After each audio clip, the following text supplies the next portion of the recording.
Oh, it goes back for years, way before World War II. Oh, this goes way back to Freddie Fitzsimmons and, you know, Woodlow Wyatt, Kirby Higbee, always for the Dodgers for years. And now, right now, I'm not kidding you either. I mean, my second life is watching so far the slide of the Dodgers in this terrible road trip they've taken. But I really believe they're going to come back and really win it at the end, because the Dodgers start moving right after the 15th of August. So I'd rather have them have their slump now instead of the stretch run.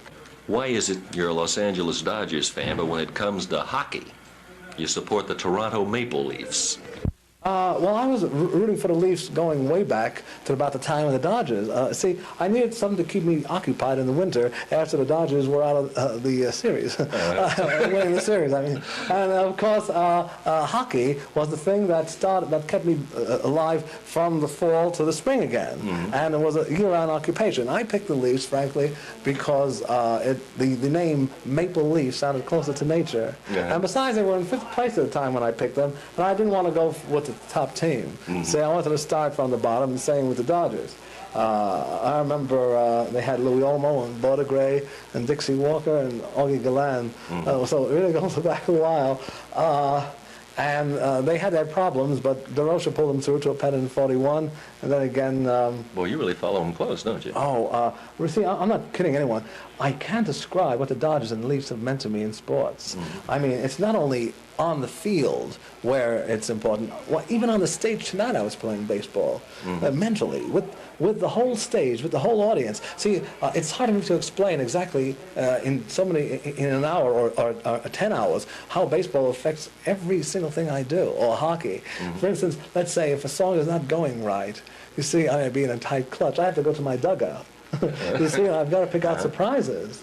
Sometimes you win, sometimes you don't. But you've got to go with long shots, even on entertaining.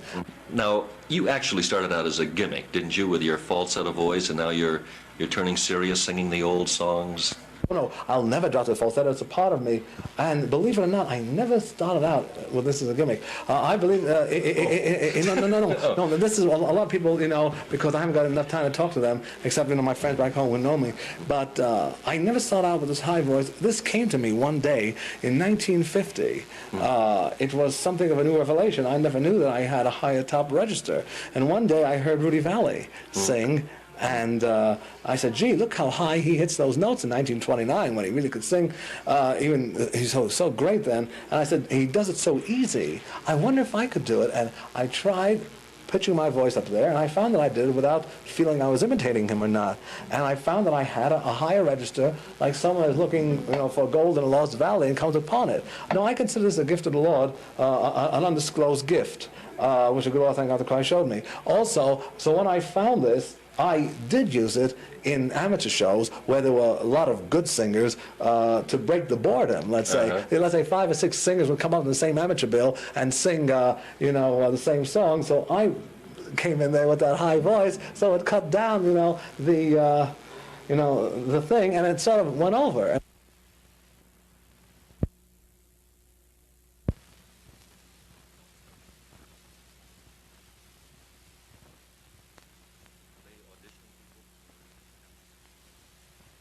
Of course, what really happened is this. I never made an audition in my life. Now, this goes back to at least 18 years. Of course, I made places where there were amateur shows where people were involved, but never for private auditioners, you know, like for CBS or NBC. They all threw me out and said thank you. In fact, I auditioned 10 times for the Ted Mack show, Major Bowes, years ago, anyway. But the thing is, I never made that. But when having to Rhoda Martin, I always said to myself, not trying to boast, but thank God the Christ for his blessings, I always said that one day that when I make it will be the big thing. I walked into Rhoda Martin in December of '67, and I had this ukulele in a sack, and I wish I had the sack. My father maybe. And anyway, I didn't even know who Rhoda Martin were. 2 gentlemen came up, Mr. Schroeder, the producer, and they asked me, what do you do? I said, I'll show you. I actually took out the ukulele from the sack and immediately started playing. And that's the rest of it. From there on, I got on the show. Didn't you record an album way back before you were Tiny Tim, and now the record company has released it to capitalize on your fame? You're the first one to say that, Mr. Harry. That's the truth. That's exactly, with all the interviews I had, no one ever mentioned that fact. But that's what really happened right after the first album. And that was a dodo of an album, because I did this in 1962, and way before Mrs. Miller. And it was on that record where I actually was singing off-key on purpose, because there was a guy way before Mrs. Miller who passed away in '61, whose name was Sad Sam Sachs. Now, he was a 55-year-old butcher, and he put all his money into singing off-key, but he thought he could sing naturally on-key. And when he died in '61, they wanted another Sad Sam Sachs, so they found me. And they had those tapes at that time. And when this album came out, they took it out of storage and put it out after the first album, and that's what killed the sales of the second album, the real second album, because when people heard that, they said, oh, forget it. I was shocked to find out that you did a Western with Robert Mitchum and that you ended up on the cutting room floor. I did the takes of it already. We spent 3 days on the Warner Brother lot doing a picture called Good Guys, Bad Guys. Well, it was really wild. What happened was I was skipping through the tulips, and then I was running through the camera and saying, oh!